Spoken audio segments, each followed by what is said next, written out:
ముఖ్యంగా గడిచిన 3-4 రోజుల నుంచి కూడా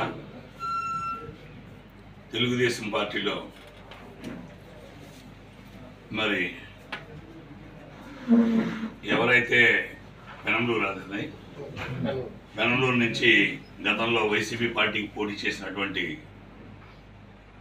పార్థసారథి గారు నూజివీడు టికెట్ ఏదో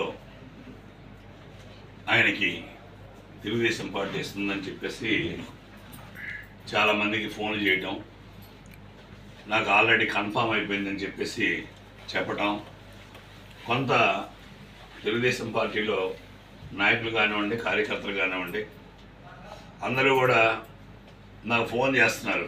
అదేవిధంగా గ్రామ నాయకత్వాలు కూడా వాళ్ళకు కూడా కొంతమంది ఫోన్లు చేసి చెప్పడం కూడా జరుగుతుంది. వాళ్ళు ఏమంటున్నారు, ఏంటంటే ఇది 10 సంవత్సరాల నుంచి మీరు ఇక్కడ కష్టపడి పార్టీకి పనిచేస్తున్నారు,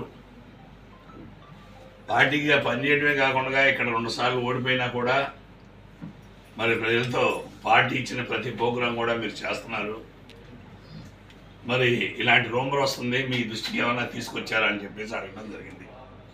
అయితే నేను కూడా మా జిల్లా ప్రెసిడెంట్ గారిని కూడా అడిగాను, ఏమంటే మీ దృష్టికి ఏమన్నా వచ్చిందా, మరి ఇలాగ అందరూ ఫోన్ చేస్తున్నారంటే ఆయన వెంబటే నాకు చేశారు వెంకటేశ్వరరావు, నా దృష్టికి కూడా రాలేదు, అధిష్టానం నుంచి మరి నాకు కూడా ఏమి చెప్పలేదని అన్నారు. నాకు సరే ఇవన్నీ జనరల్గా జరుగుతున్నాయి, ఆయన ఎప్పుడన్నా వాళ్ళ ఏమన్నా పార్టీలో చేరాడని అడిగాను, చేరలేదని వాళ్ళే అంటున్నారు. పార్టీలో చేరినటువంటి వ్యక్తికి సీట్ ఇచ్చారని చెప్పుకోవడం ఎంత కరెక్ట్ అనేది ఇంతవరకు నాకు తెలిసి అలాంటిది ఏదన్నా ఉంటే మా పార్టీ అధ్యక్షుడు కానివ్వండి, అదేవిధంగా హైకమాండ్ కానివ్వండి, ఇలాంటి ఏదన్నా ఉంటే మమ్మల్ని ఇన్ఛార్జిగా ఉన్నాం కాబట్టి మమ్మల్ని సంప్రదించి, లేదు ఇక్కడ నాయకులు సంప్రదించి మరి ఇలా ఉంది పరిస్థితి అని చెప్పి ఏదో మొత్తానికి పార్టీ వాళ్ళు తీసుకుని నిర్ణయం. అసలు మా పార్టీలోకే రాలేదు.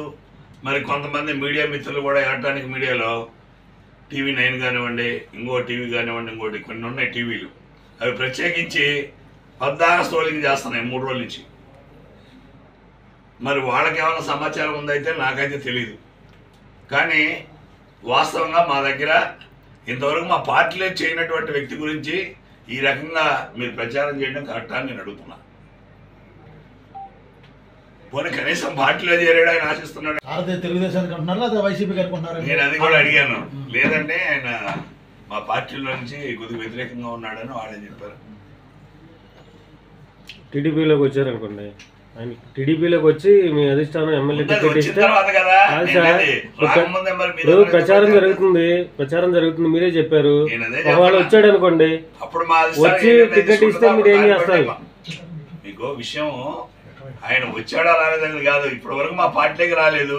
పార్టీకి వచ్చిన తర్వాత అప్పుడు ఆ నిర్ణయం మీరే చెప్పారు. ఇప్పుడు స్వయంగా సారథి గారికి ఫోన్ చేశారని చెప్తున్నారు. కార్యకర్తలకి మీకు కాదులేండి, కార్యకర్త చెప్పుకుంటున్నాడండి సీట్ వస్తుందని. ఇప్పుడు నాకు కూడా ఏదో వస్తుందని చెప్పేస్తే సరిపోతా, దానికి ఆధారాలు కూడా కావాలి కదా. మా పార్టీలో మా అధ్యక్షులు ఉన్నారు, మా అధ్యక్షులు తెలీదు, మా జిల్లా ప్రెసిడెంట్ గారికి తెలీదు, మరి మా దృష్టికి ఎవరు మా హైకమాండ్ వాళ్ళు ఎవరు కూడా ఇంతవరకు ఫోన్ కూడా చేయలేదు ఇట్లా ఉంది పరిస్థితి అని. బాబు గారు మీకు హామీ ఇచ్చారా? హామీ ఇచ్చింది మీరే చూశారు కదా. ఇదే కాకుండా 2 సార్లు కాకినాడలో కూడా పార్టీ ఆఫీస్ ఆయన పర్సనల్ గా పిలిచి, సార్ మీరు దీన్ని ఏ విధంగా తీసుకుంటున్నారు సార్? ఇప్పుడు జయమంగళం గారు ఉన్నారు కదా సార్, ఆయన ఫోన్ చేయడానికి మీరు ఏ విధంగా తీసుకుంటున్నారు? ఎవరు అది కరెక్ట్ కాదని నా దృష్టిలో. ఇప్పుడు ఏదైనా ఉంటే పార్టీ వాళ్ళు ఇన్వెస్ట్మెంట్ చేస్తారు, అదేమి లేకుండా ఆయన ప్రచారం చేసుకోవడం కరెక్ట్ కాదేమోనని నేను అనుకుంటున్నా. ఇదంతా వైసీపీ కుట్ర ఏమోనని నేను అనుకుంటున్నా. సార్, ఇప్పుడు ఎక్కడా లేని జిల్లాలో ఈ నియోజకవర్గంలో జరుగుతుంది, మరి దీని మీద మీరు అధిష్టానానికి చెప్పడం కానీ వాళ్ళ యొక్క చర్యలు కానీ ఏమన్నా? అసలు ఆయన అసలు ఎవరు చర్యలు కాదు, మా పార్టీలోకి రాంది మేమేం చెప్పాలి ఇంకా.